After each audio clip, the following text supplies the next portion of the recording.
Hello and good evening, everyone. We have a few more people just entering the room now, so we will hold on maybe just for about 1 minute before we actually kick off. But thanks for attending and coming nice and early. So I could see the admitting people. Yeah, there's a few people coming in, so we just hold on for just a couple more minutes.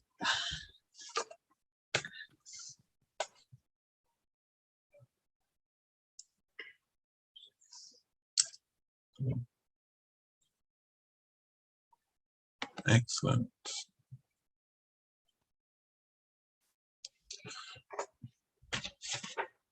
Okay, so Kirit, are you ready, sir? Ready when you are. Let's go for it. Well, let's go for it. Let's go for it. So thanks everyone for attending the Forgotten Generation, the impact of COVID-19 on mental health of young Black, Asian and minority ethnic communities. So once again, thanks for coming. I'm just going to once again hold on for a couple more minutes because there's still a few more people coming in. So, but once again, thanks for coming nice and early. We're going to kick off with a lovely poet. But before I do that, I'm just going to ask my partner in crime for the day just to kind of introduce himself, sir. Thank you, Andrew. Welcome to everyone. My name's Kirit Mystery and chair and founder of a charity called South Asian Health Action. We're also members of the Core Network. And by day, I'm also a staff at Rota, supporting with the project, the communicating later. So glad, and we've got a great line of speakers, so thank you for them as well. So excellent. And myself, my name's Andrew Brown, and I'm the Chief Exec of the Croydon BME Forum. Croydon BME Forum, of course, is based in Croydon, but we are one of the infrastructure organisations. Been running for 17 years, and we are here to give a voice to the Black, minority and ethnic people in Croydon, and started to go further afield now as well. So once again, thank you all for coming to today's event, The Forgotten Generation, and it's presented in partnership with quite a few organizations, which I'm gonna say out in a few minutes. But before we do, we're going to ask Jess, if Jess is around. She is a lovely poet, and she's gonna kick us off with a lovely poem. So Poetic Jess is an award-winning Christian speaker and word artist who has previously performed at the Mobos. She uses her spoken word to express her thoughts, concerns, and to share her experiences. So Poetic Jess, we welcome you. Hi, everyone. Can everyone hear me? If you can I have a, I don't know, hands up or reaction? Yeah, amazing. So yes, I'm Poetess Jess, and it's an honor to be here to share some lovely words. And I know that all of us have gone through a hard time with COVID. So these are just my little testimony, my experience, and I hope that it encourages somebody. Yeah, here we go.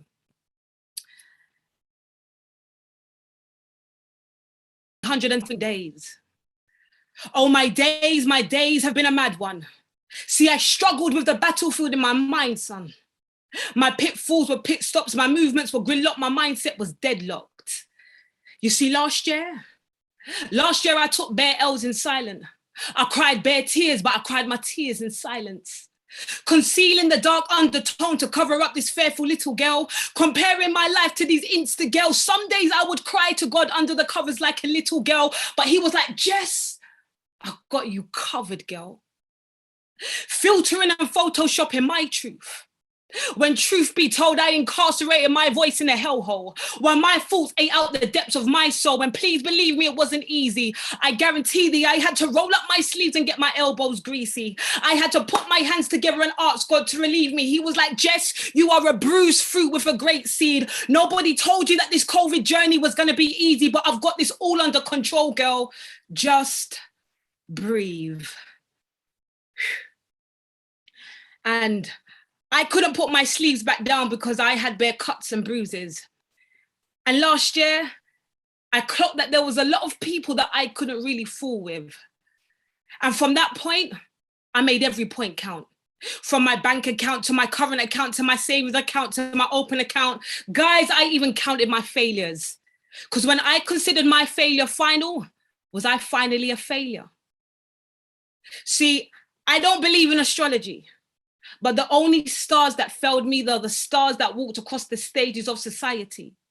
They had me running after this invisible line, compromising and comparing my life when there was so much potential in the pit of my person. It was a pity that during COVID, I tried to play the role of another person. See, 2020 had me backed against the wall. 2020 had me losing my mind and playing a fool. But 2020, here's it all, because I had more than I showed. I said less than what I know, because I was plotting quietly and humbly so that 2021, I could win and it would manifest fruitfully and humbly. See, I didn't allow my happenings to destroy my happiness. So 2021, I won. And to you guys, all the best. I'm Poetess Jess, and I hope that blessed you. Thanks for having me. Oh, that was awesome. We won. We survived, right? Yeah, we won. Poet. How long are you with us, Poetic Dress? How long are you with us for? To whenever you need me. All right, I might be calling you on for another one, so you might have to open up that iPhone and see if you've got another one waiting for us. I'm there. You got me. I'm there. Bless you. Thank you so much. So over to my partner in crime to introduce the first guest.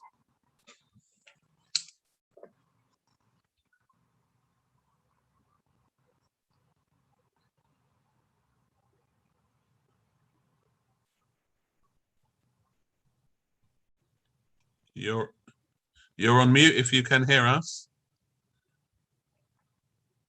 Oh, sorry. It's my fault. I need to say the rules first. So let me do the rules first, if you don't mind, and then I'll pass it back over to yourself. So once again, thanks for joining us for the Forgotten Generation discussion, where we want to hear from you young people who are on board today. But before we do, we just have to remind everyone that we are being recorded. So this is on this being recorded. So as always, if you do not want your face to be on YouTube or anything, please make sure if you are going to speak, you take your camera, you put your camera on. Please keep yourself mute if you're not talking. We all know what happens when too many people are talking. During the discussions, you might get triggered for some of the discussions that might be happening today.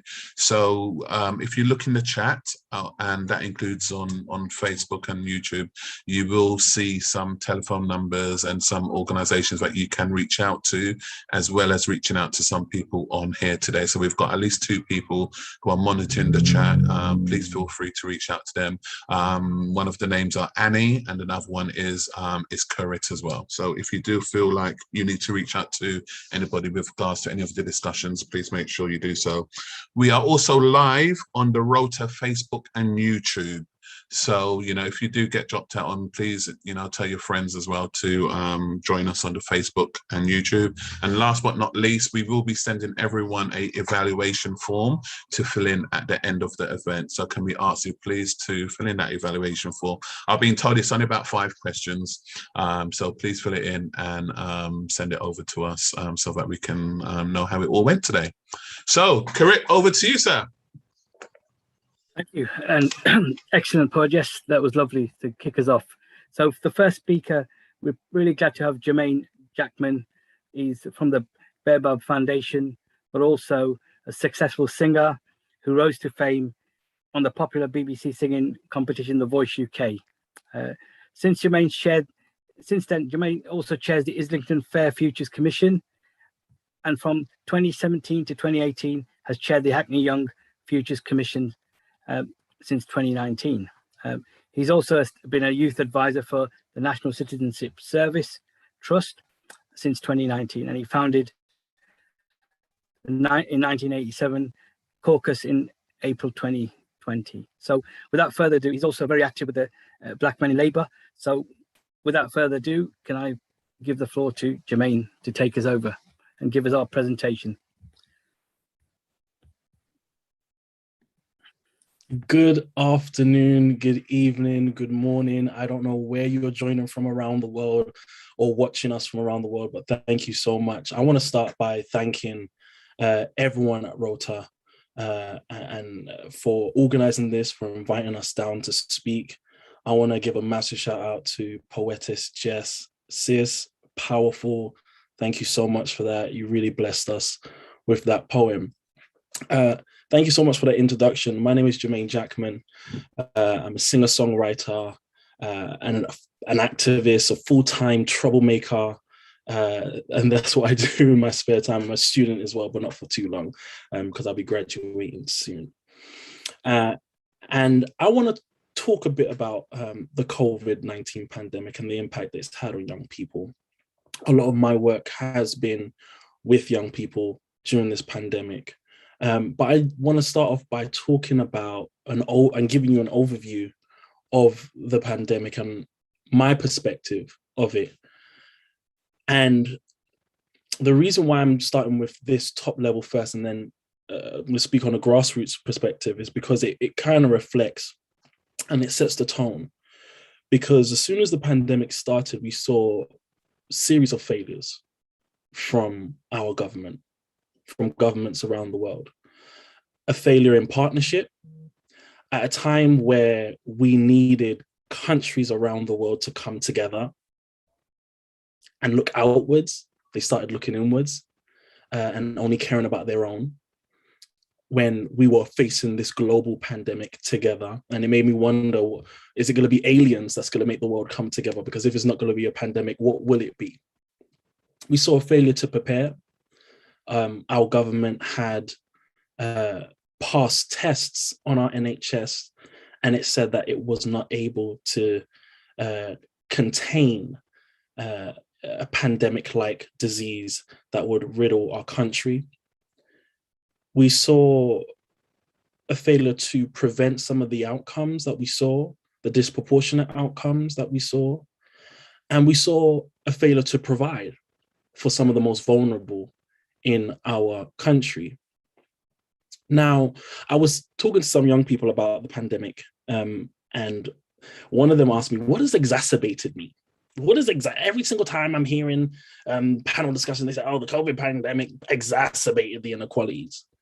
And I said to them, think about this analogy. You haven't cleaned up your bedroom for a whole week, and your bedroom's in a complete mess. And you know those one where you're just too busy to actually just fold up the clothes, and everything's, your room is a closed bombshell, right? And then you said, okay, I'll leave it to the weekend. Here comes Saturday now, and you want to go out clubbing. So you do up your makeup, put on your nice clothes and everything. And then you come back from a night out and you turn on the lights and you see the absolute state of your room. You always knew the mess was there. You might not have caused it, but you always knew the mess was there. And what the COVID-19 pandemic did was just turn on the lights to the whole world. But for Black and other global majority communities here in this country, knew the mess was already there, knew the inequalities were already there. The only difference is we didn't cause it. We didn't cause the inequalities, but we knew what was there. And what the COVID-19 pandemic was just flip the switch. And I will be honest that I got politically, emotionally, and mentally exhausted by it all. You had the death of George Floyd and Breonna Taylor. You had the disproportionate deaths of coronavirus. You had cases and scenarios like Belly Majinga. It was a lot to take on. It was a lot to process. It was a lot to even navigate. Because you had stories talking about, oh, is it genetics? Yeah, you had stories of Black and other global majority communities being twice as likely to die from the pandemic. And now we find out that it's because of Black people working on the front line. It's because of our brown brothers and sisters doing those jobs, working on wards 24/7 and keeping our country going. That's the reality. And for young people, with the commissions that I chaired in Hackney and in Islington, we already knew what the challenges were. One of the tasks that Hackney Council asked me to do was to have a conversation with some of the young people in front of McDonald's, because a lot of people are saying they're causing antisocial behavior. And I'm always here to dispel myths. When I got up to those young people, they all said, we're just here for the free Wi-Fi. That's all we're hanging in front of McDonald's doing. We're here for the free Wi-Fi. And we knew that when the pandemic will come, that these issues will be stretched and will be strained. And the government failed to provide and support some of those families on those estates around the country. And that's the reality for a lot of young people.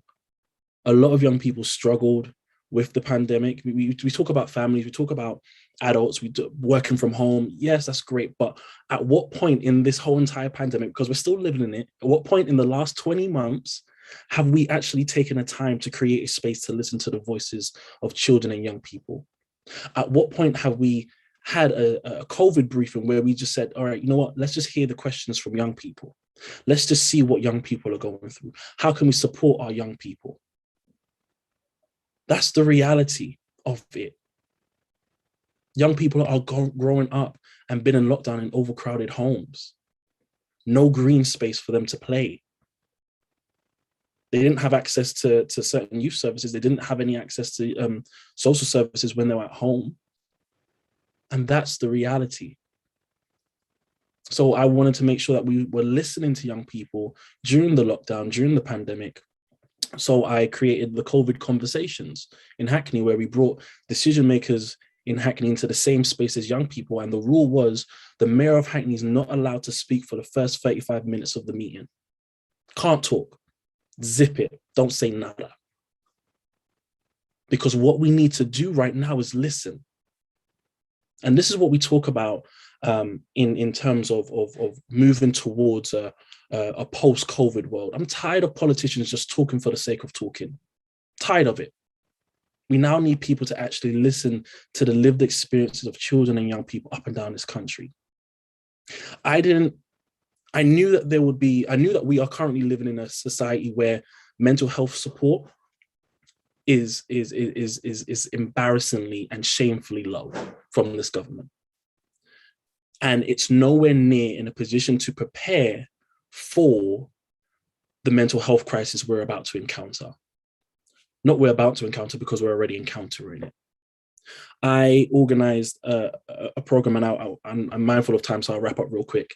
A program called My Voice and Me, where we were able to use creativity as a way for young people to express themselves. And it was a 6-week program over the months of March to July, and in different schools in Islington. And at the end of it, they were able to write their own songs, write their own poems, write their own speeches.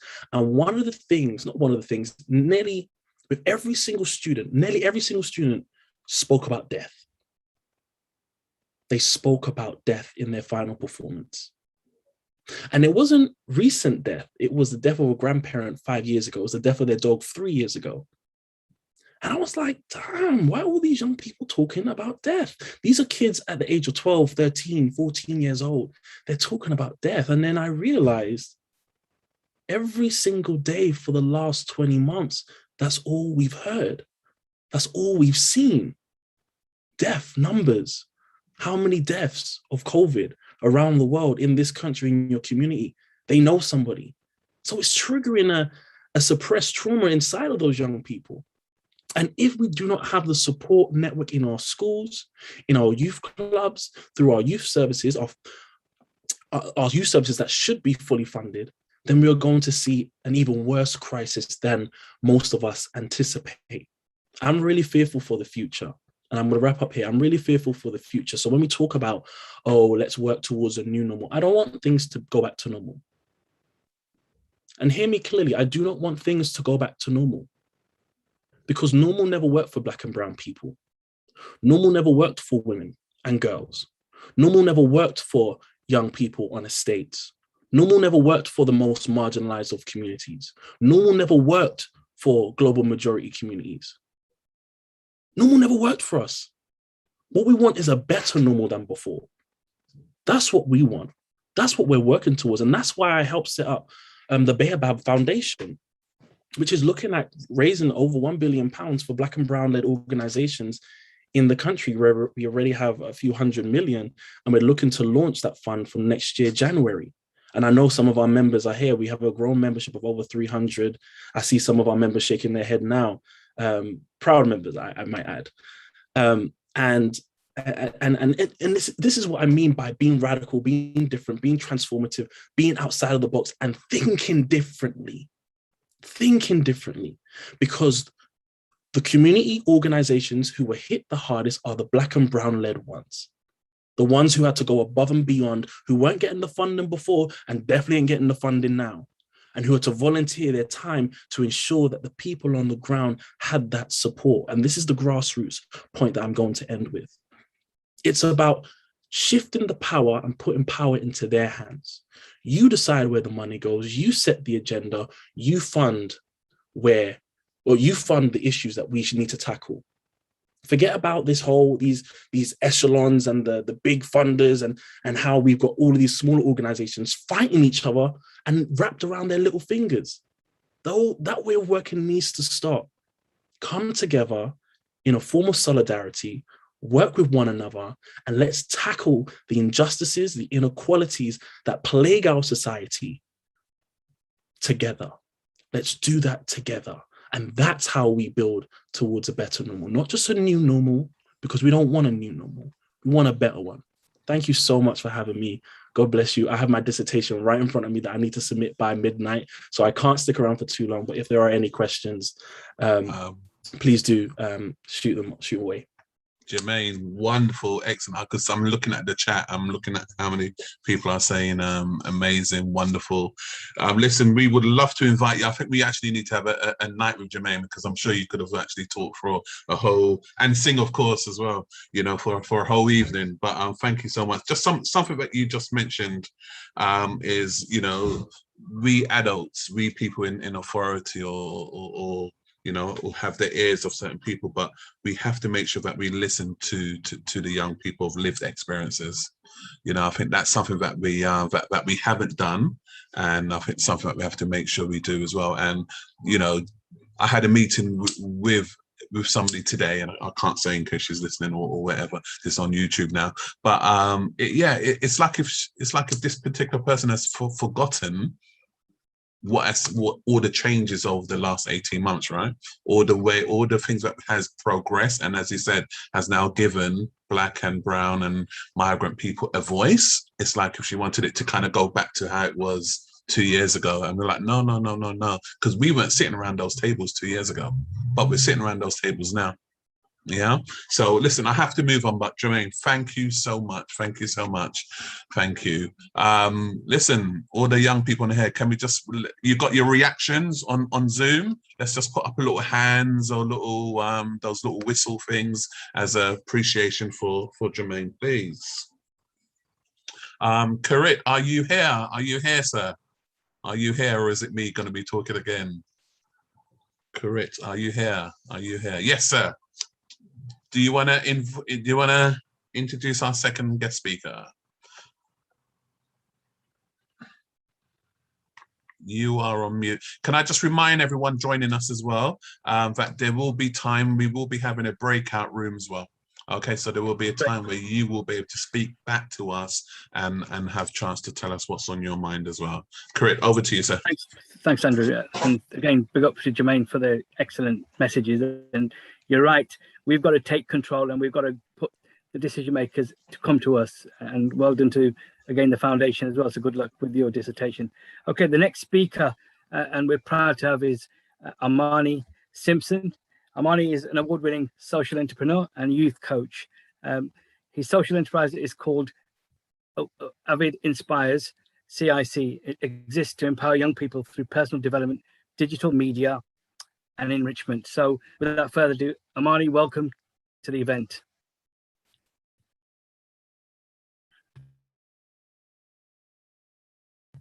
Can we unmute Armani, please? Can you hear me? Yeah? Yes, loud and clear. Cool. Thank you for having me, guys. Big up Jermaine as well. Big up Poetess as well. My people. It's always good. And thank you guys at Rota for having me down. I'm just going to share my screen and then I'll share my story or part of it. So, following on from what Jermaine said before, lockdown this whole last kind of 18 months or so has been very, very difficult for a lot of people, especially young people. And so I decided to title my presentation today, Growing Through Crisis.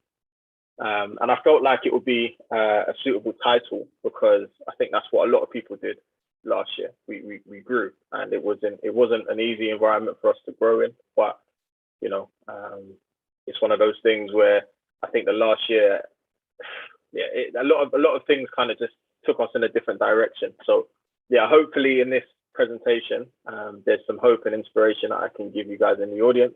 And you know, we've still got a long way to go, but I'm hoping that you guys are in a good space when, you know, obviously we're connecting today on Zoom.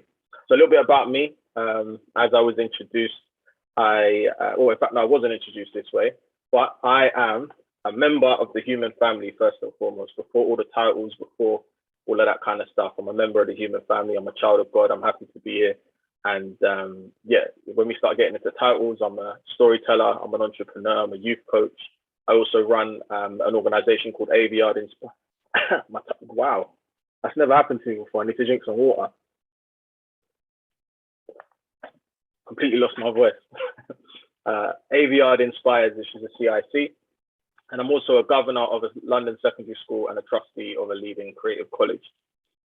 Some of you might know me from my short film. I created a short film a couple of years ago called Armani, starring Jermaine Jackman, which basically showcases my story. I got stabbed 7 times when I was 21, and only by the grace of God, I'm still here, and I'm able to shine light in environments for young people, and I'm blessed to do that. And so I wear that kind of that position with pride, and yeah, to be here today, as I said, is an honor. Thank you for having me. So look, how did it start? How did last year start for me?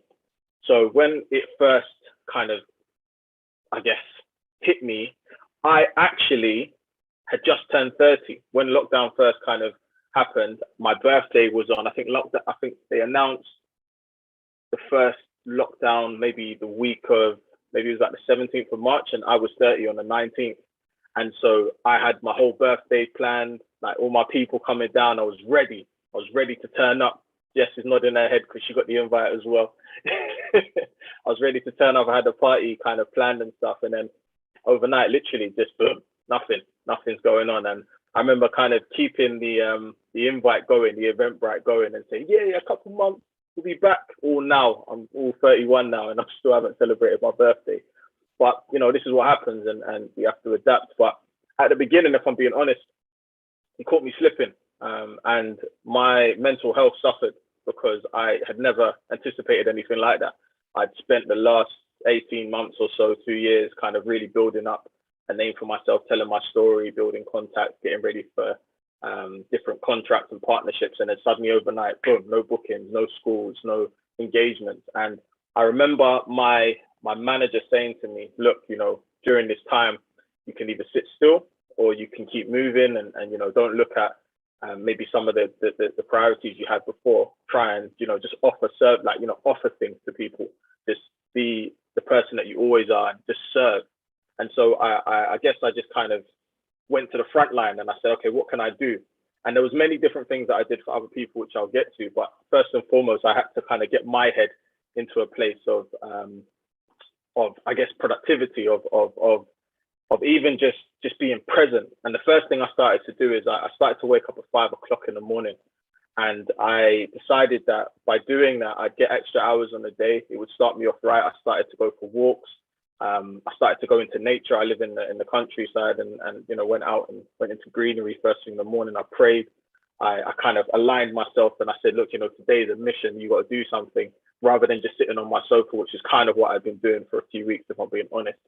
I also broke a few kind of childhood barriers that I had. I started running because, yeah, I used to hate running. I can't even lie to you, but I really got into my fitness and you know, it kept my mental health just at a place of optimism, I guess, you know, or realism, right? You know, it wasn't all about being positive. There was a lot of hard things that happened last year, but I knew that all I could do was all I could do, and I could just control the day as it came. And I also decided I wanted to become a life coach. And in all of that, I guess one of the biggest things that I did is I was bold, and I didn't kind of just sit back and say, look, you know, I'm not going to do anything. I just took leaps of faith. And one of those leaps of faith was a campaign called Our Lockdown. Now, our lockdown for me started in my in my office, or I think maybe my bedroom. I just had this idea of, the news are talking constantly about young people, but they're not talking with young people, similar to what Jermaine said. And that really, really bugged me, because young people have amazing voices. They should be at the forefront, as Jermaine has said before me. And, they just weren't in that position. No one was really asking them how they felt about lockdown. They were showing all these statistics and saying how it was going to affect them. And I thought, look, I've got a following of young people, and I've got a responsibility. So let's put them at the forefront. So I decided to create this campaign. I'm going to play you a little bit of this video. Hi everyone, I'm Armani McQueen. I'm 11 years old and I'm the founder and CEO of my own company called Dipalicious. And I'm the youngest award-winning vegan chef in the UK and the youngest restaurateur in the world. The one thing that has made me smile during lockdown is that I get to spend more time with my family and play board games, especially Snakes and Ladders, because majority of the time I'm winning. Hi, my name is Femi Oyeniran.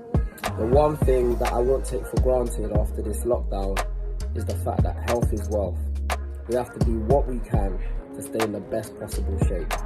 Hey guys, I'm Tamara, I'm 14, and one thing that makes me smile during lockdown is spending time with my family and enjoying the sun. Hi, my name's Caleb and I'm 12 years old.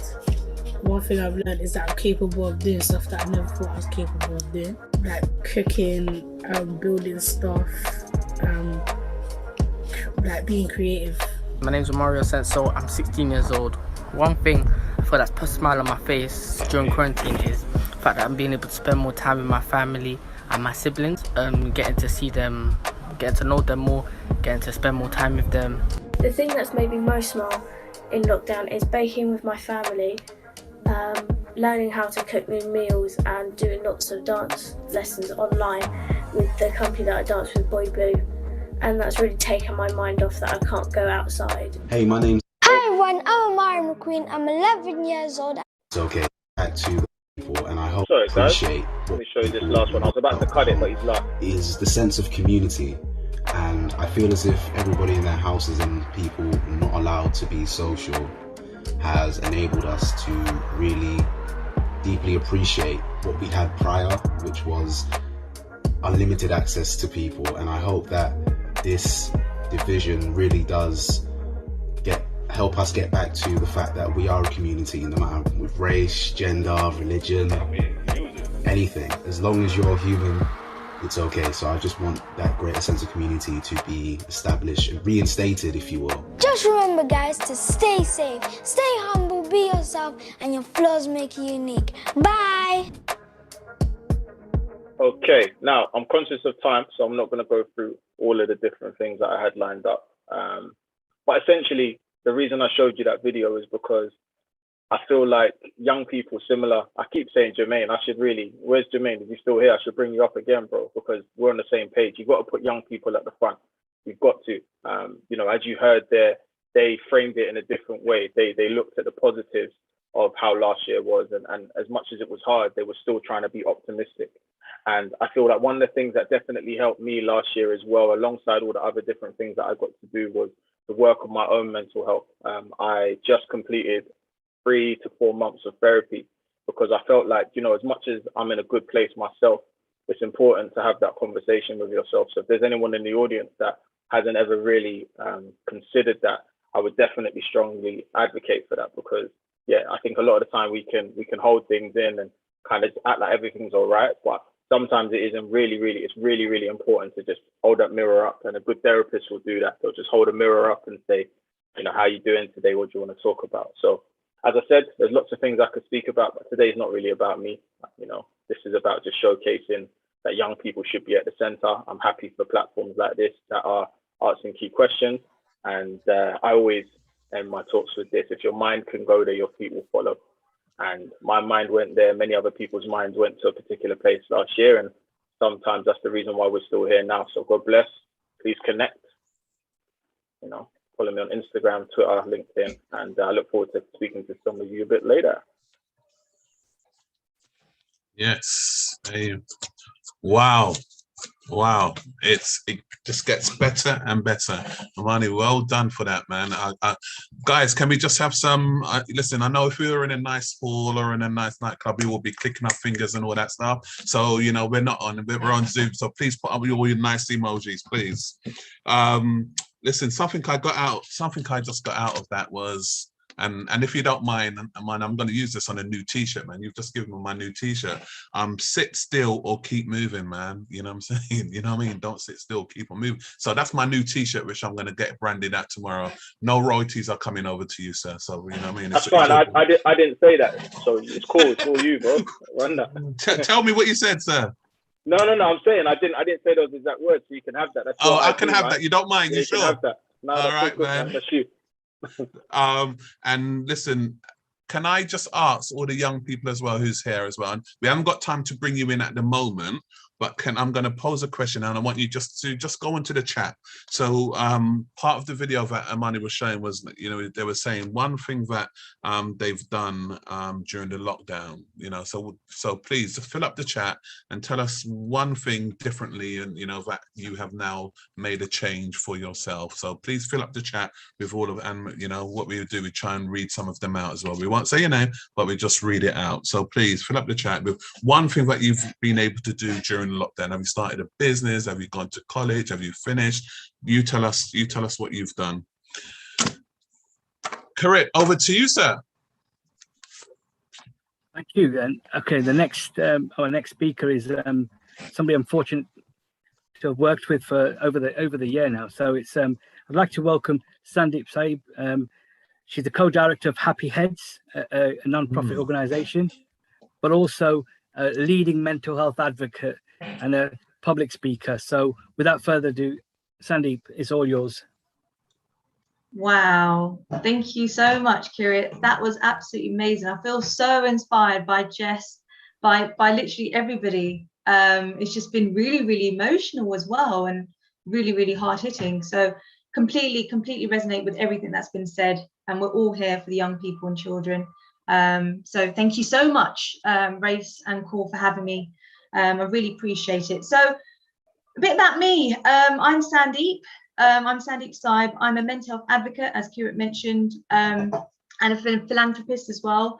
But a little bit about me, about where I was before and where I am now. So I personally suffered mental health, and I was diagnosed with anorexia nervosa and body dysmorphia disorder and obsessive compulsive disorder back in 2014. So this was many years and many moons before pandemic even happened. And I was at this point where I was at war with my own mental health, with the way I looked, with the way other people perceived me, being in school, going through the whole educational system, university, you name it. And I've been through so much, and I've seen so much, and experience comes with age, and I've learned so much.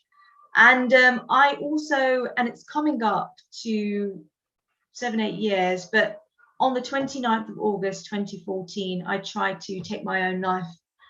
And it was in the midst of depression, feeling so low and feeling so lonely that you are unable to reach out, and you're constantly staring at the four walls in your room, and you're constantly ruminating thought after thought after thought. And I went through quite a tough childhood. Looking back on it, I was always picked on, I was always named and shamed, I was always treated differently in my own family, in my extended family. Being from an Asian background, culture is at its core, and it was a very strict upbringing. We had to go to temple, and we had to do religious things and in our culture. So mental health was literally a taboo topic. No one talked about it. It was seen, sorry to say this, it was seen as a dirty secret. You know, no one wanted to be able to talk about mental health. There was so much taboo and stigma around it. And we are still in the same position till this day. And for children and young people out there, million times worse. They are going through so much at the moment. There's not enough time in the day to go through it really with yourselves, but they're going through so much at the moment. So I guess going back to my attempt, that few moments when I was going through that moment of just trying to take the life out of me, it's just, you just hear these two conflicting views in your mind, the angel and the devil. You know, the angel saying, you need to be here, you know, you're young, you've got so much to give to the world, and people love you, you're here for a reason. And the devil saying, you are not worthy of living anymore, you're not worthy of breathing or being here, you neglected your family. They will never understand. You will never make them understand. I had those conflicting views in my mind, back and forth, when I was trying to take my own life. Tears streaming down my eyes, squeezing every inch of every breath that I have. And it was hard. I never felt so alone than I did in those few minutes, what felt like hours. And it was my mum that was my savior. And I've had so much faith in God. And I heard her voice. She took me out of it. She was my angel. And immediately, as a family, and I'm so humbled to have a family that I have, immediately went to seek private therapy. And I was still on the waiting list for the NHS secondary psychological care, a 7-month wait. But I know for many young people out there, it's longer than that. It's hard hitting. And you feel even more alone, knowing that there is no hope. There is no sort of help around the corner. And that was my calling. That's where my life took a turning for the better. I started to take antidepressants as well during my therapy. And what Armani mentioned around therapy, looking back on it, it was a white person. I wasn't talking to a person of color that looked like me. I didn't know where to start, where to begin. It was challenging. It was daunting. And I hated myself. Part of me just hated myself, thinking, what am I doing here? You know, why am I in this therapy session? What is it? Am I doing it for myself, or am I doing it for my family? And it turned out I was actually doing it for my family, to keep them quiet, you know, just to make them happy. As the sessions progressed, I learned to deal with the person sitting next to me not being of the same color or background as me, but saw it as an opportunity to just let it out, to share everything. Bit by bit, I gradually did that. And I started to see a change in me, not immediately, but I started to see a change happen. So 4 or 5 weeks into therapy, I started to see a difference within me. I started to not look at celebrities, at media, TV, comparing my body, having this perception of what I think people think I look like. I thought I looked like a monster, fat, chubby, disgusting. All these different things amongst the whole label and stigma around a person of color being able to take their own life or attempt to take their own life. When you are dealing with a person of color with a mental health background, mental health issues and support out there becomes complex for them, because you are now dealing with a multitude of issues in that person. And you are treated differently. And I got that. I experienced that. And I got treated differently. I was seen most of the time out as an outsider. And I knew right there and then that I want to be the voice for young people and children. I want to stand up for them. And I want to say, you know what, we are here. I am one of you. I want to help you, and let's make that change happen together. So fast forward 2016, charity, philanthropic work was my calling. I became a Time to Change champion. I became a member and a volunteer for Rethink Mental Health charity. I became a volunteer for Samaritans. And I went onto this advocacy journey. And just last year, a documentary around my film, around my journey, Angel and the Devil, Breaking the Silence, was released. And I'll send the link in the chat shortly. And it led to so many opportunities, being able to talk to young people, speaking and sharing my story at schools, to year 7s, to year 11s, putting on workshops for young people, being able to become a co-director of Happy Heads, which is my own non-profit mental health organization, and reach out to kids out there. And this is the thing, people don't take kids seriously, right? And then to add on top of that, they don't take them seriously, especially when it's a person of color. And so many trials and tribulations we've gone through, this group. And we are a minority, but we will never be always a minority, that's for sure. And it's received, that film has received so much accolade across the world, UK and internationally. It won, it was part of the IFFSA Canadian Film Festival and the Australian Canberra Festival. So to know a little bit more about me, I know we're stuck for time, please watch that documentary. And I just want to close it here to say that you are never alone. You are never, ever alone. And there's always going to be somebody out there to hear you, hear your story, and just have that hope and that faith that it will happen. And please love yourself in the process. Thank you so much for having me. Thank you so much, Sandy. Guys, you know what I'm going to ask you to do? Let's do the emojis. Let's do the emojis. Let's give some love to Sandy as well. So what you need to do, you need to go into the chat. You need to go into the chat and just see the love that has come out to you all over the last few minutes. I'm just going to read one, just saying, you are so brave and courageous to speak about this openly in public. Well done, and I'm so glad you managed to deal with it and come out of it brilliant.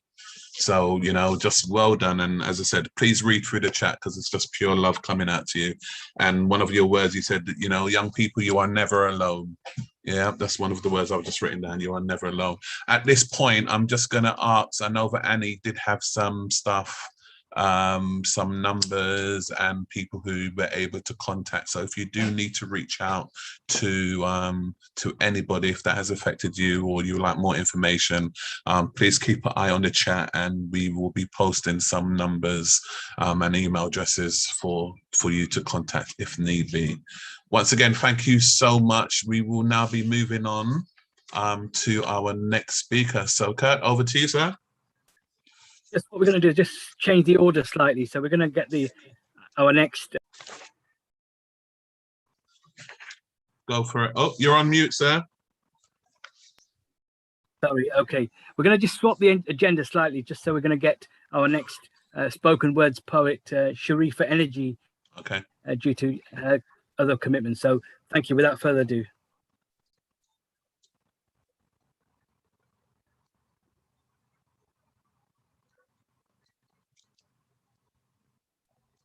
You're on mute, my dear. Yeah. Hi, everyone. Thank you so much for having me. I really appreciate everything that I've heard so far. I definitely echo the reality, and yeah, I echo and promote for people to access mental health services. I myself was in therapy, not so much during like the COVID, like related to like the COVID situation, but I've also had like PTSD in my life and I've had like a lot of therapy. So yeah, I definitely encourage it. And especially now the fact that everyone was isolated, not talking to people, not like used to maybe their normal networks, or people are just re-emerging. and connecting with those networks. So definitely whatever services are being recommended today, I really encourage people to continue to access them. I'm a poet and also a creative writing facilitator.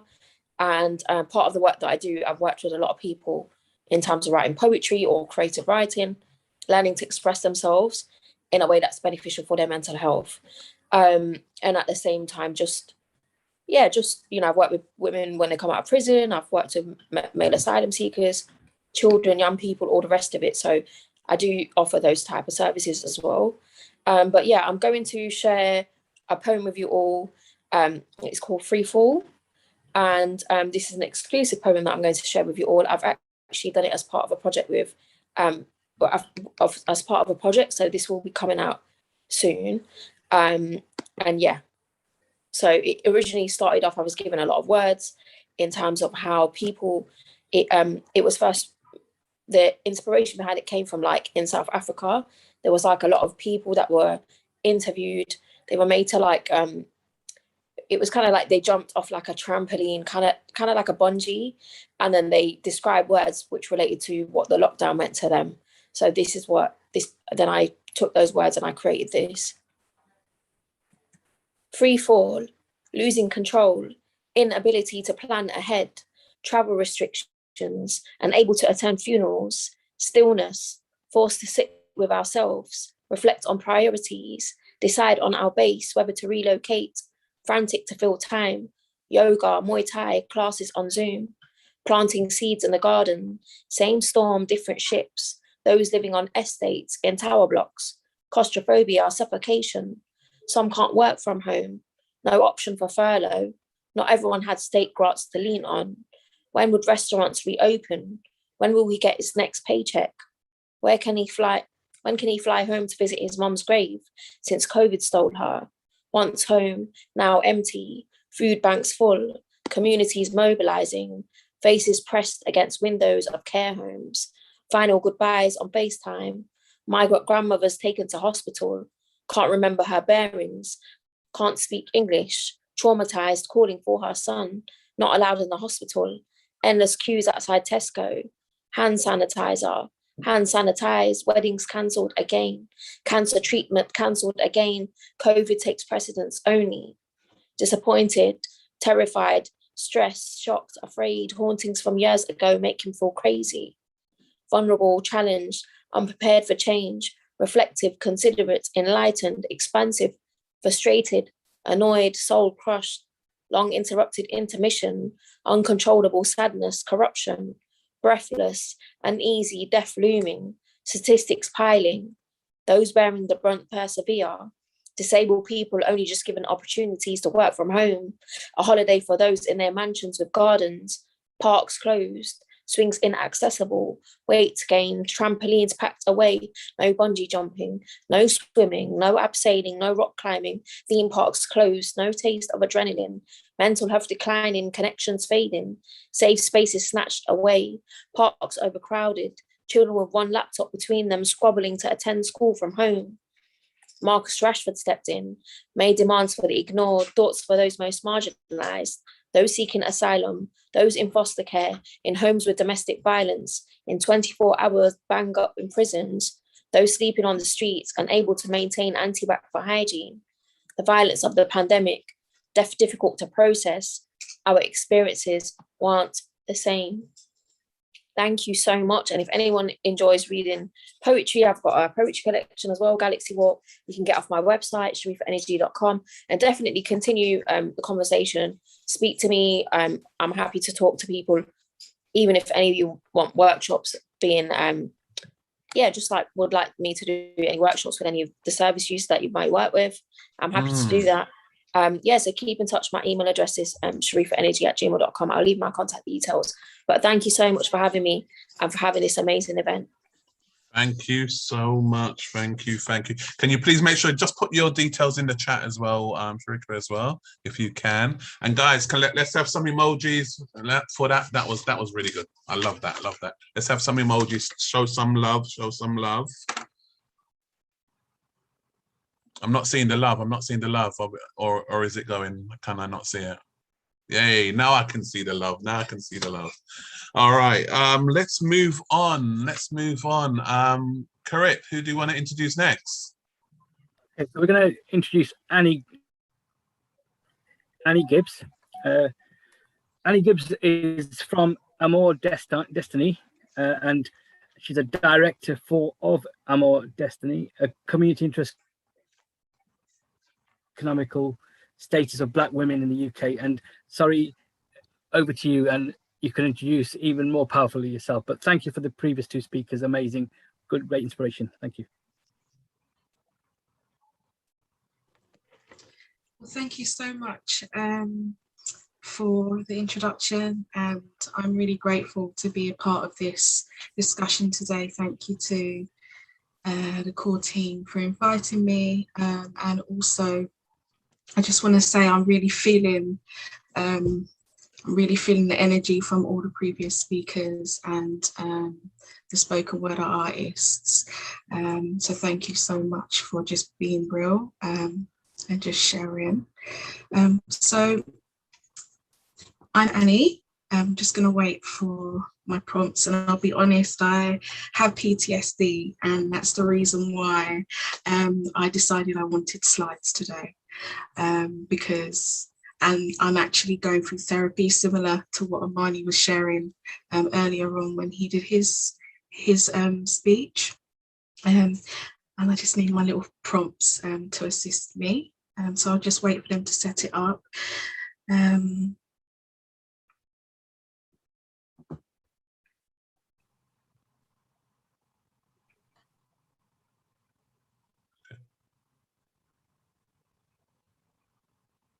Okay, I'm not sure whether because what I can see this side I don't know whether it's full screen or not. That's fine, it's fine. We don't have to go with the slides. I'll just carry on. So I'm Annie Gibbs, and I am the founder of Amor Destiny, and we are a care experienced survivor-led organisation, and we provide support to women and girls who have experienced similar experience to our own. And what we oh, sorry, can you hear me? Have I lost connection? Oh, we can hear you. We can hear you. Ah, okay, apologies, sorry. So the reason why I started Amor Destiny is, as I said, I have a lived experience of being in care. I lost my mum when I was 8 years old, and I was also a child survivor of domestic abuse. And I was extremely frustrated with the current situation still being very similar to the situation that my mum was in, where being a Black woman who had not very good English in the UK, not a very big network, found it incredibly hard to navigate services. And I was finding that the women who I'm supporting are experiencing similar issues today. So I wanted to create a solution for that, and I wanted to provide them with support so that they could ensure that they get the right help and know where they can get that help. So if I move on to the next slide, sorry. So what we do is we unite Black women and girls in a safe environment. During COVID, we had to adapt our services, and our services, we held them online as well as face-to-face. And when we bring them together, we want to inspire them so that they know that although they've been through such traumatic experiences, that these experiences don't define their future. And that's the reason why we're called Amor Destiny, which means to love your destiny. So we inspire them to recognize their skills, and then we also empower them to create their own destiny. And what that means is we provide them with mentoring support and also connect them to other experiences that can help elevate them towards building successful futures for themselves. So what we found during COVID is that a lot of our women, their mental health was significantly impacted. As everybody has spoken, their voices were not being heard. And if we could move on to the next slide, please. So we asked the women, you know, how they were doing, and 89% of them told us that they wanted to have more support. So then what we went away and did, we further developed our mentoring program, which is called Destiny Creators Mentoring Program. And we included a 4-month focus just on their well-being. And the reason for that, as I said, is because of the impact that mental health was having on the women, and they weren't able to access services. We almost overnight, because of COVID, turned into what we would call like a crisis support to women, which is not what we were designed to do. And we simply couldn't just stop supporting women when they're coming to us telling us that they have these really serious mental health pressures. So we decided to create weekly focuses to support them with their well-being, and they also did this one-to-one with some of our well-being practitioners. And then we also employed a counsellor, because some of our women were having trouble because of their immigration barriers with accessing support services. So we filled in that gap for the women. If we could move on to the next slide, please, sorry. Okay, so our services then evolved into mentoring and advocacy, because what we were finding is that when they were coming through to us and the issues they were experiencing as a result of COVID, were things related to immigration barriers and extreme deprivation. Some of our women have been trafficked and sexually exploited. So it required for us to kind of establish and separate services so that we could clearly kind of track what type of service support people were needing to access. So there's the mentoring program and the advocacy support. And we provided them also with a one-to-one mentor as well, so that they could have somebody that was checking in with them on a weekly basis. And we found that really beneficial, so that it was more tailored around understanding their needs and developing coping mechanisms through the pandemic. And what we found as well is that when we were engaging with others, like organizations, like mainstream organizations, we found that there was this lack of kind of trauma-informed approaches, especially when dealing with social care, because some of our women, as we mentioned, were a care experience and were experiencing challenges with their mental health, which then also, as a result, kind of triggered actions from the local authority social services. So for us, we kind of stepped in on a few occasions to kind of support some of these women, to advocate for them, and to let people know, you know, that this is a really unusual situation that these people have been placed in, and, you know, we should really be listening to what they're saying, and not judging them, and trying to rush in and trying to have this action, which is quite traumatizing in itself, the process. And if we could move on to the next slide, please. So overcoming some of the barriers that we experienced during the pandemic, these barriers of our women that we support were things such as, like I said, mental health, poverty. Some of our women were having issues with their jobs because obviously people's employment was at risk. And then also we had as I mentioned earlier on, immigration issues and having access to that free social justice. And we simply just responded to those needs. We found it incredibly hard to get the right support for people from what you would call the mainstream services, because they were just over capacity. The capacities were just overflowing, and often people were not picking up the phone. I don't know if anybody else that's spoken today had similar experiences when supporting people, that it was just very, very challenging trying to get anybody any help. So what we did is we decided to go to services that are grassroots, so people like myself who are in the community, who are supporting the needs of the community. So if we could move on to the next slide, please.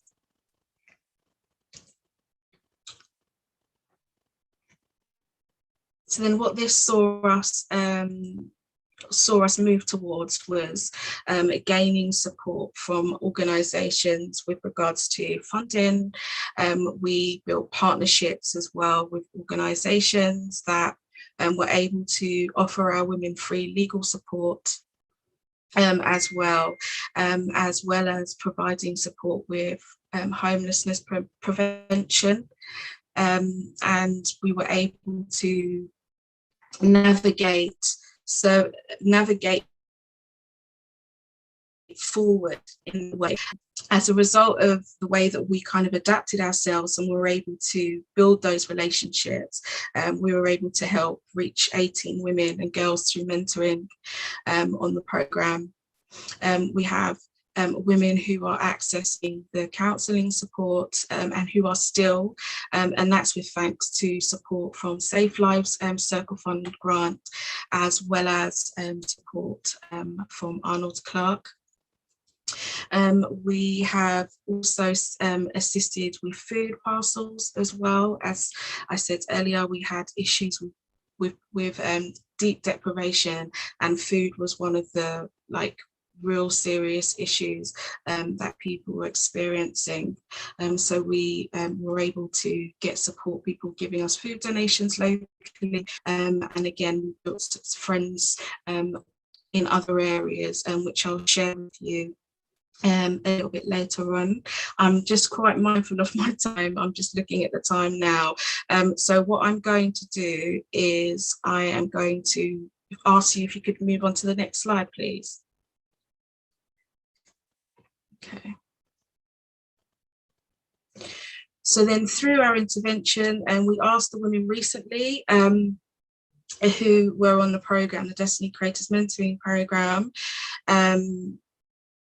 how they found the programme. And as mentioned, we had to extend our programme, which initially was supposed to focus on helping them kind of build their future and creating their destiny through employability skills, business startup workshop, but we had to get the mental health. And they, sorry, recording paused. Am I still live on here? Yep, continue, my dear, but we only have about 1 minute left, okay? Okay, no problem. So if you would like to know more about the work that we do,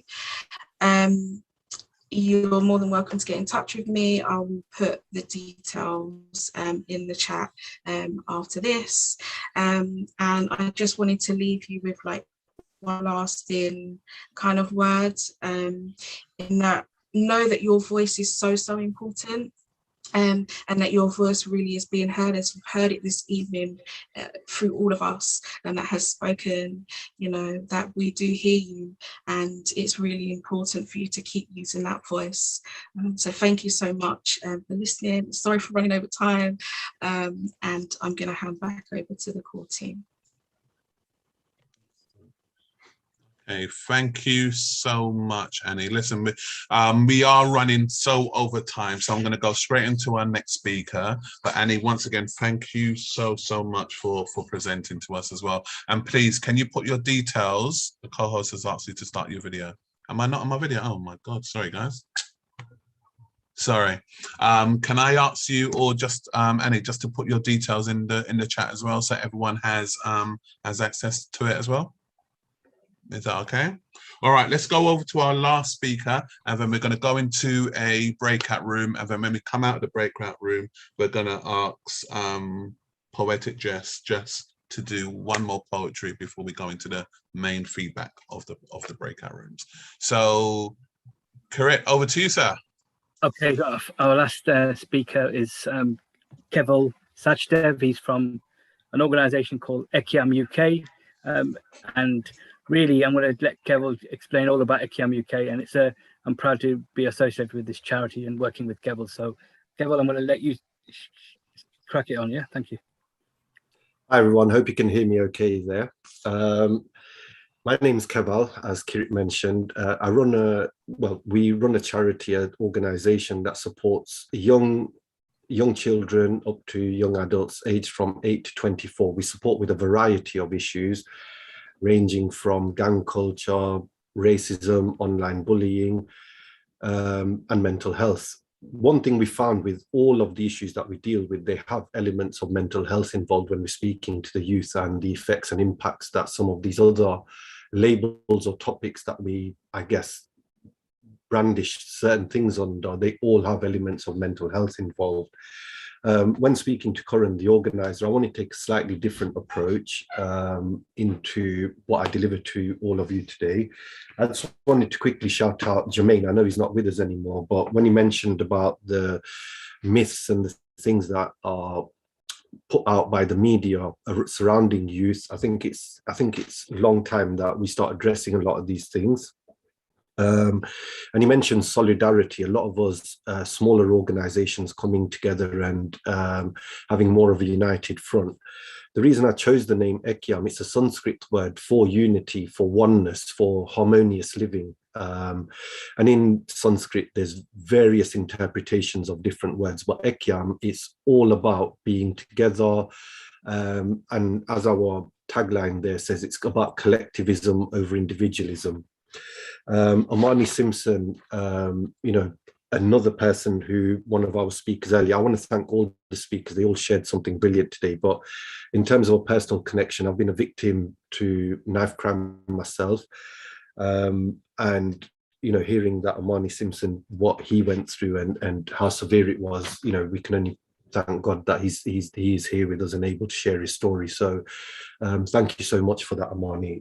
There's a lot that we can probably discuss.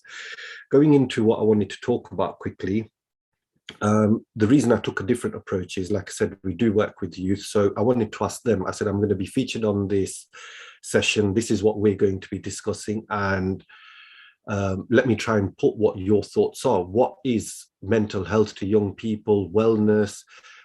Do you get offered support at schools, colleges? What type of support do you get, etc., etc.? We started a very light-hearted conversation once they found out what I was coming on here for, and I'm just going to give you some of the points they've given us, and I'll keep it as simple as that. So I spoke to 6 local youth, and they spoke to their friends. They had a week or so last week, and they've come back to me this weekend, and literally just today, before we came onto this, I was in a meeting for about an hour with them. They were really happy about the relaxed approach we had today over what we discussed, but what they wanted to say, and what I'm doing today, is I'm representing Ekiam UK, but also the voice of our local youth. The main point that they said is the recognition that there is an issue from their point of view. How did they recognize if they might be suffering from a mental health issue or may need to seek help? How do they judge that? They get told about hormones, puberty, a lot of things that you're going through at that age, peer pressure. But then once you've taken all of that away from their mind, how do they recognize whether they're suffering from something? Sometimes it may be very obvious, but to a lot of people, what they say is that sometimes the stories they hear and how people's journey started and it got worse, sometimes they can relate to some of that, but how do they recognize if they're feeling it? And maybe someone who hasn't heard the stories might never be able to recognize that they've got these issues.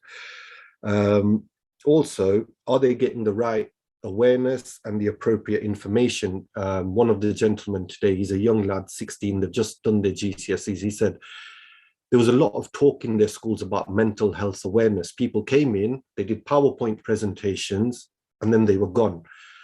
No contact details, believe it or not. To go into a school, provide all this information, but not leave contact details. And where there were contact details, there was a lot of other steps to take. It wasn't as easy getting the support. Now, from a BAME point of view, what a lot of the people said was the language, the culture, the people providing the support sometimes don't understand some of the issues that may occur within certain cultures, traditions, religions, whatever it might be.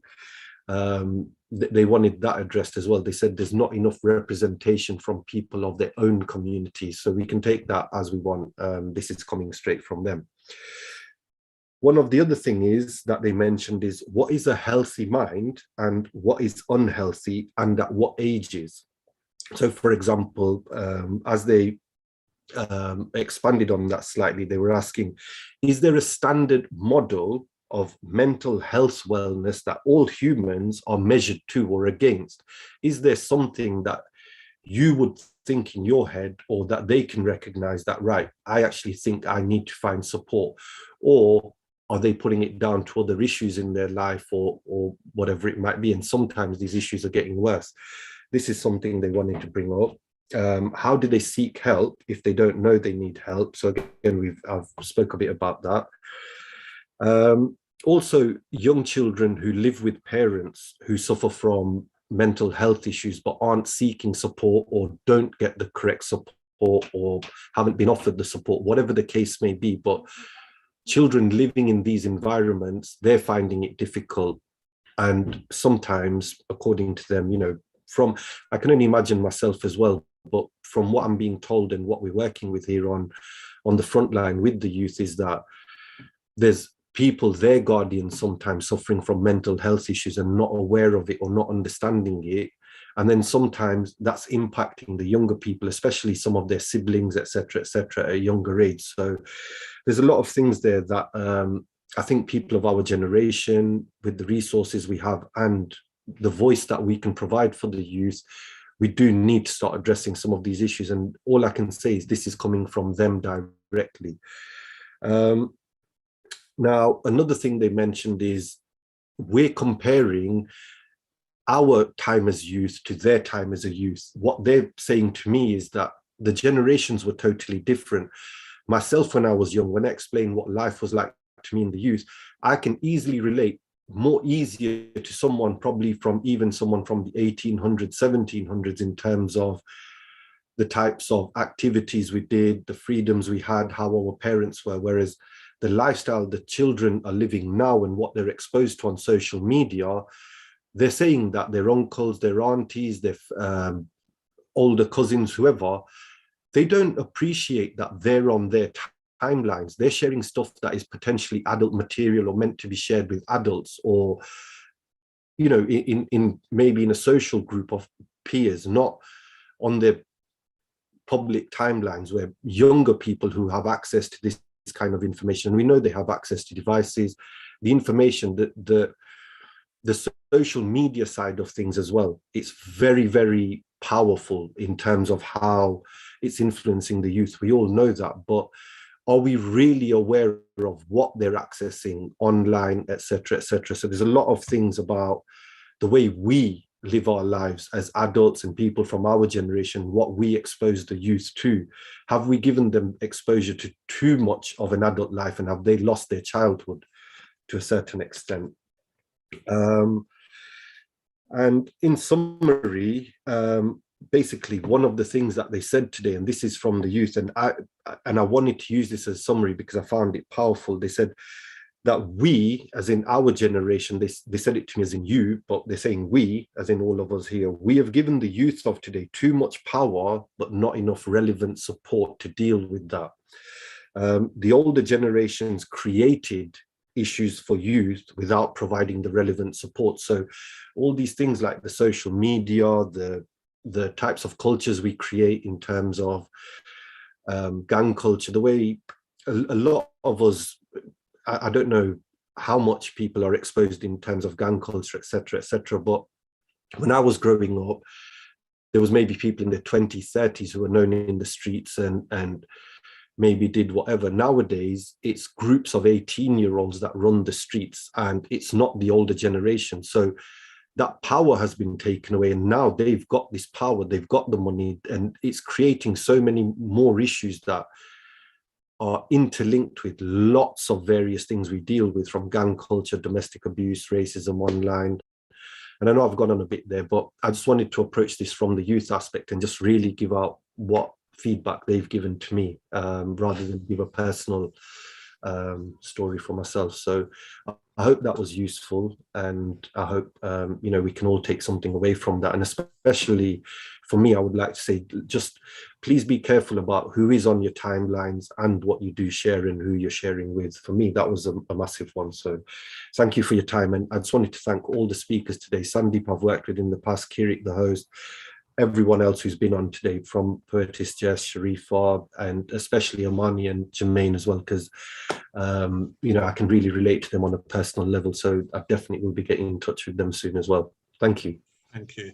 Thank you so much, Kevin. Listen, you mentioned everybody apart from me, so I don't know if I should just Sorry, you know what I'm saying? Huh? You said everybody except for me, man. What's happening? Sorry, Andrew. Listen, can you just mention that thing that you said, too much power? I couldn't write it down in time. So please just because we want to get that for the recording. So too much power, but not enough. Not the relevant support. We've given them too much power and not relevant support to deal with that power that we've given them. Excellent. No, thank you so much for that as well. Thank you. Okay, time is moving on. But first, as I said, we need to hear from the young people. So this is your time now. So am I right, Karit? Am I right that we've gone into breakout rooms? Yeah, we've gone into the breakout rooms now, yeah?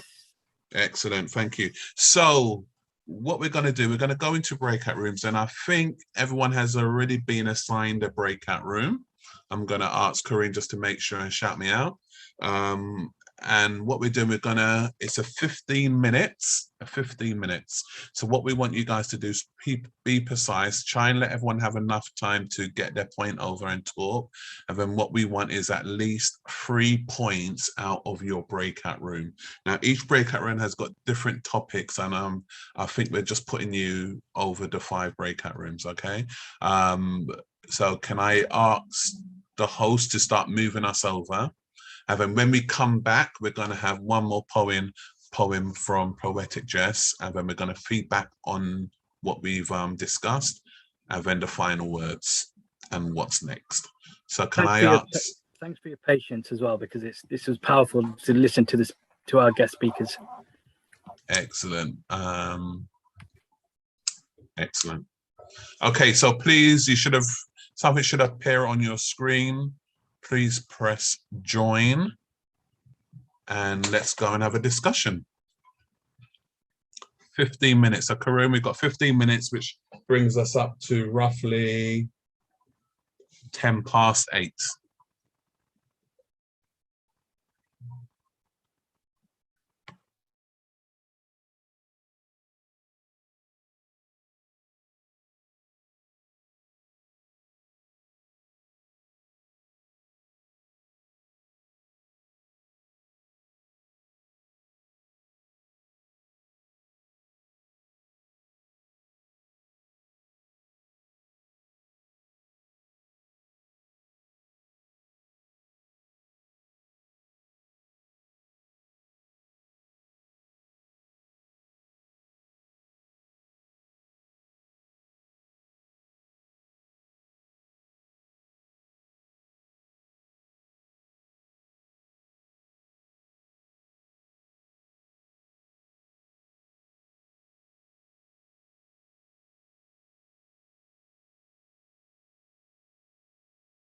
Hello, Andrew. Hello, hello. Are we back? Just showing you I didn't forget you, Andrew. Who is that? Oh, listen, thank you so much, man. Thank you. We are up to 41 people, so I'm assuming we had 68, 70 people going in. So I'm assuming we haven't lost so many. Karun, are you here? I'm here. How you doing, Andrew? You right? I'm doing well. How are we? Has everybody joined us back, or? Let me see. We got 41 people here. Yeah. I think there was 60. I think there was 70 before. So that's right. Maybe there's one room that's still open. Let me just double check. Thanks. Thank you.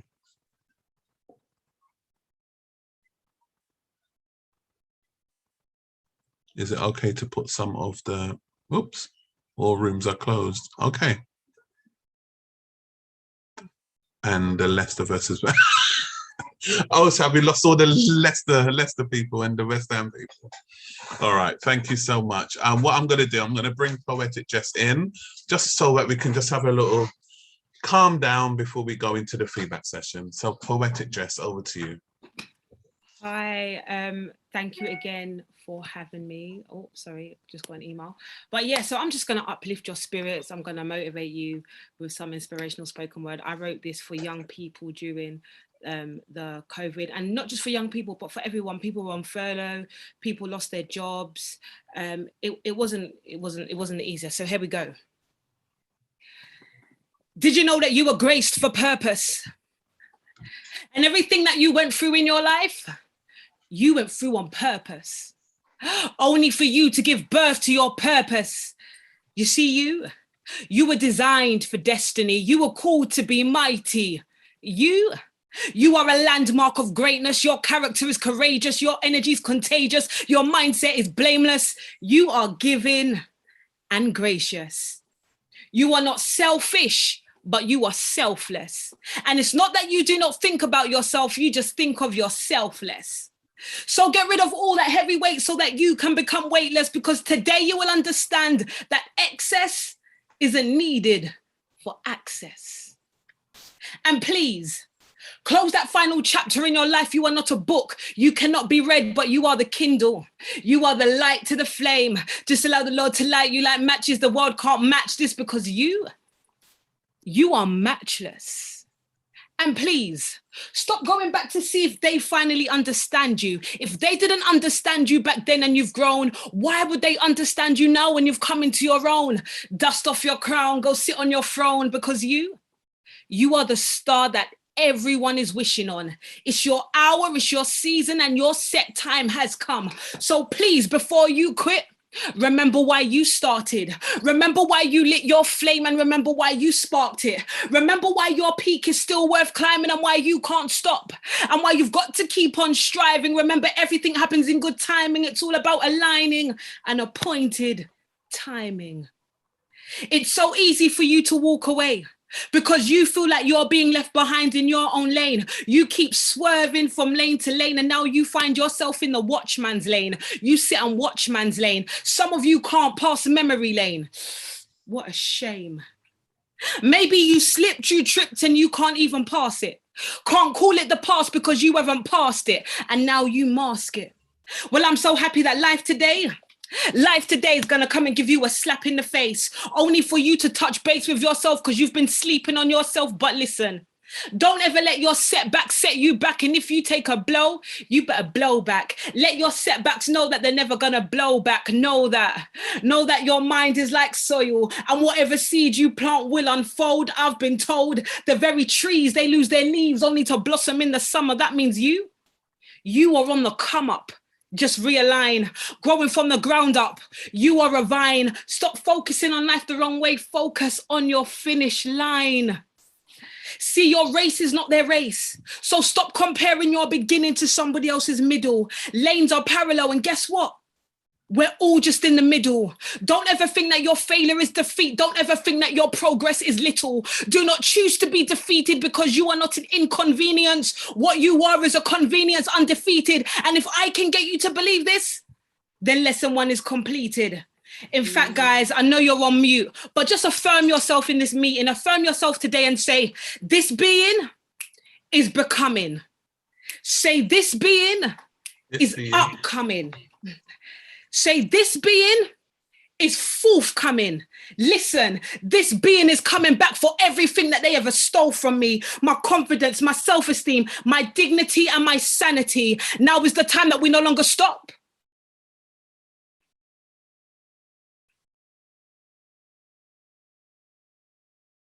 But we just take pauses. We don't look back, but we keep moving forward. So before you quit, remember why you started. Remember why you lit your flame, and remember why you sparked it. Remember why your peak is still worth climbing, and why you can't stop, and why you've got to keep on climbing, and why you can't stop, and why you've got to keep on fighting, and why you can't stop, and why you've got to keep on shining, and why you can't stop, and why you've got to keep on thriving, and why you can't stop, and why you and you and you and you in the blue, why you've got to keep on striving. I'm Poetess Jess. Thank you so much for having me. You can find me on Poetess Jess Official. Yeah, just hit me up. Thank you thank you so much. Wow. Guys, emojis, that love. Jess, look at all the feedback in the chat, man. It's blowing up. Woo! All right, listen, let's just go straight to the feedback. Is my partner in crime here? Mr. Currit, are you still around? Yes, I'm still here, and we're going to... Excellent, sir. Do you want to take over this bit and let's get everyone feeding back? Sure, guys, we've only got 12 minutes to go, so please bear with us. 12 more minutes. So, shall we start off with Breakout Room 1, which was the mental health group? And I think Sandeep took some notes, so Sandeep? Yeah, so we had in our Breakout Room 1, our focus was coping with mental health during the pandemic.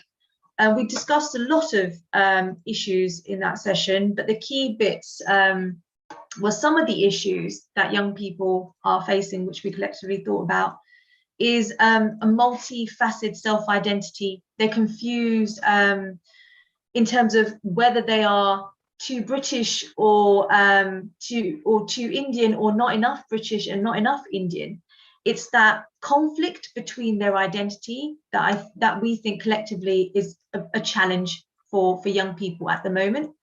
We were also discussing just general knowledge and education just not there for young people, or not positioning at the right level to young people. So it's things like not knowing the rules to the Equality Act and all these different things. So I guess it's the education and knowledge we were saying collectively that young people need to know more and pitched at them properly. Then we also mentioned general stigma and discrimination that's still happening in the local community at all levels, locally, regionally, and nationally. We also mentioned, so we need to do something about that. We also mentioned... We're going to stop there, but I think we'll put them in the chat in terms of the other recommendation that came out of it. So thank you. Okay, Breakout Room 2. Who's your presenter who's going to feed back?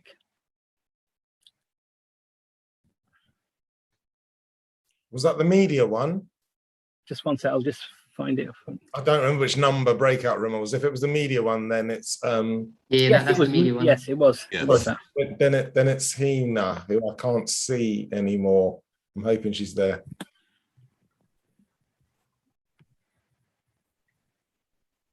Yep. Yeah. Oh, she's still there. Yes. Are you able to feed back?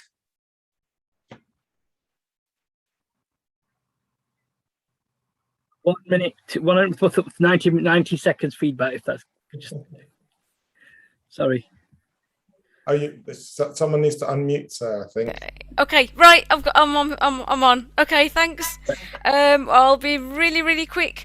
We were talking a bit about a lot of blame was put on Black and Asian communities for spreading the coronavirus and spreading the virus. We were also talking about the kind of negative portrayal of us in the media and how that kind of gets shared on like personal WhatsApp groups, and whether that kind of perpetuates negative views of ourselves. And we also talked a bit about, someone also mentioned about how like there was a lot of confusing information and how that would impact on mental health, which is, you know, is a big issue. We've already talked about that all evening. So I think, yeah, I think I've boiled it down. Less than 90 seconds. How about that? Thank you, Hina. And again, the recommendations that any kind of suggestions that any recommendations you can put in the chat as well, so we capture them. Breakout room 3, can we have which was Lee, that was your group. Race equality agenda over the pandemic. Can we unmute Lee? Yes, thank you. So yes, we discussed basically George Floyd, how the video impacted on us, the following Black Lives Matter movement, and also the pushback and gaslighting we've had from some in the government, and how that affected us.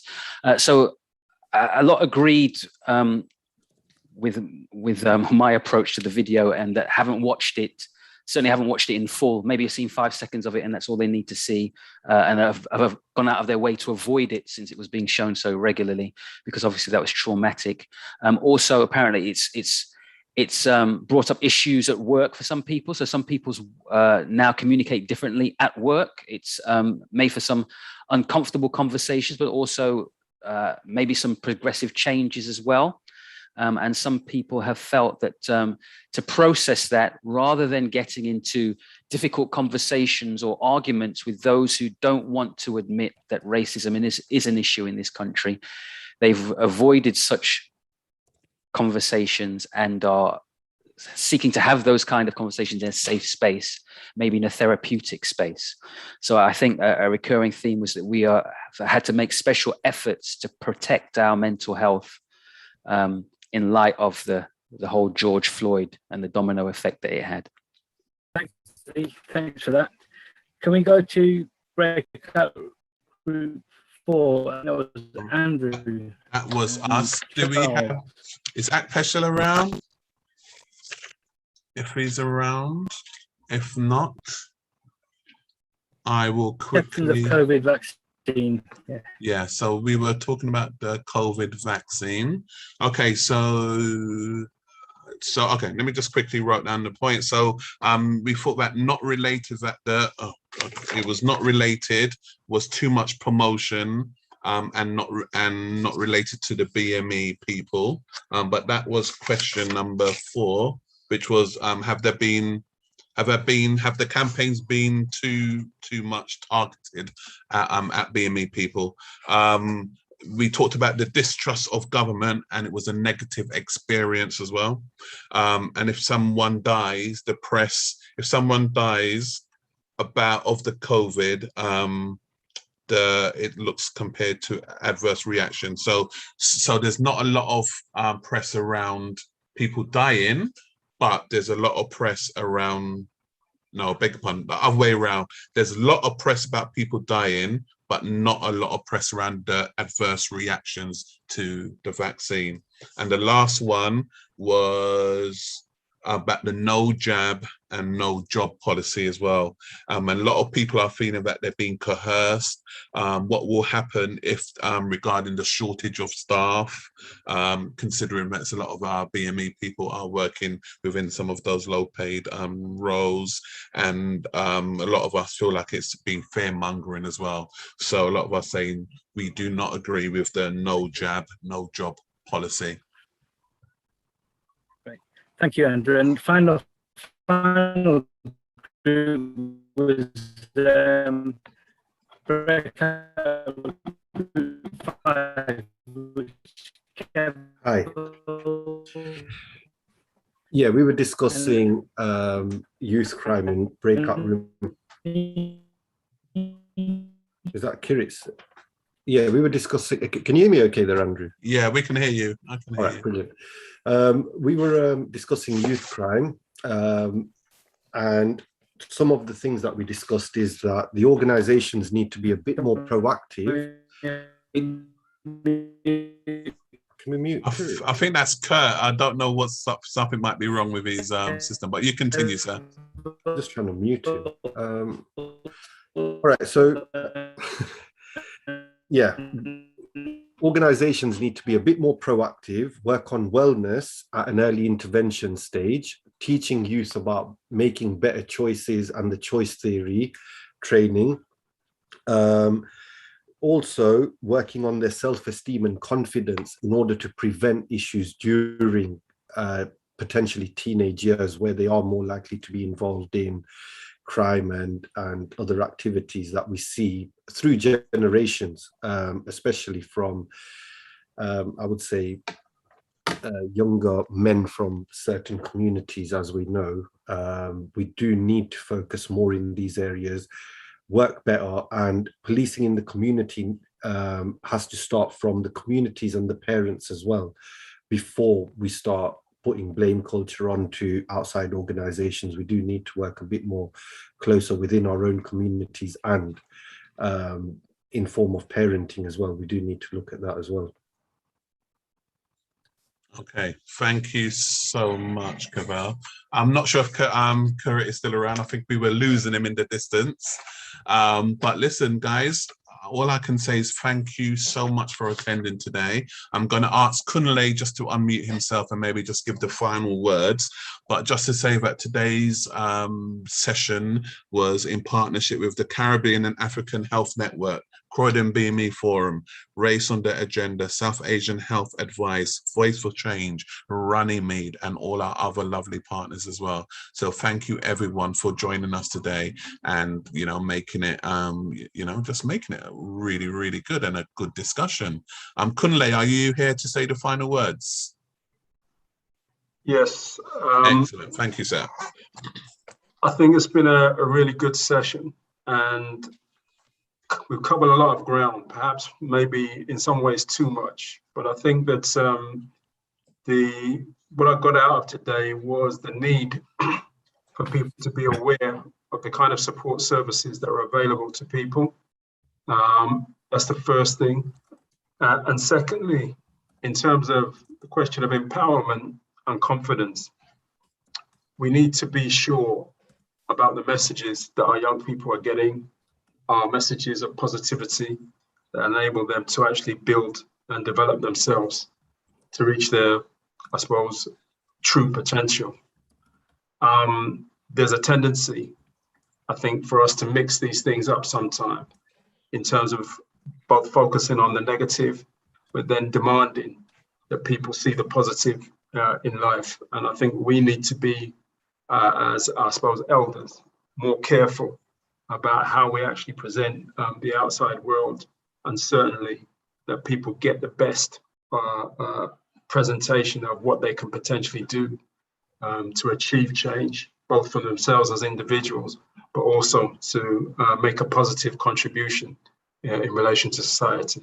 So I'm going to say a big thank you to Andrew and Kirit for all the work they've put into this with Kyron and a number of other people. I hope that some of my colleagues on CORE will have taken note of the contributions that people have been making. And I hope that some of the areas that people have picked up on, like mental health, like what's happening in race equality, like the kind of gender issues that have been raised, are going to be picked up in future sessions and in a bit more in-depth, so we can really kind of drill down into some of these subjects and make sense of them for people. So with that, I'll just say it's been great, and there's more to come. So well done to all. Excellent. Thank you, Kunle. And once again, I just personally just want to thank all of our speakers. Poetic Jess, thank you so much for blessing us with those 2 poems. Karun as well, listen, thank you so much for organizing this. I know, too often, we come to events like this, but we actually do not know all the work that has happened behind it as well. So big round of applause for Karun for bringing us all together again. Thank you, everyone. Please enjoy yourselves.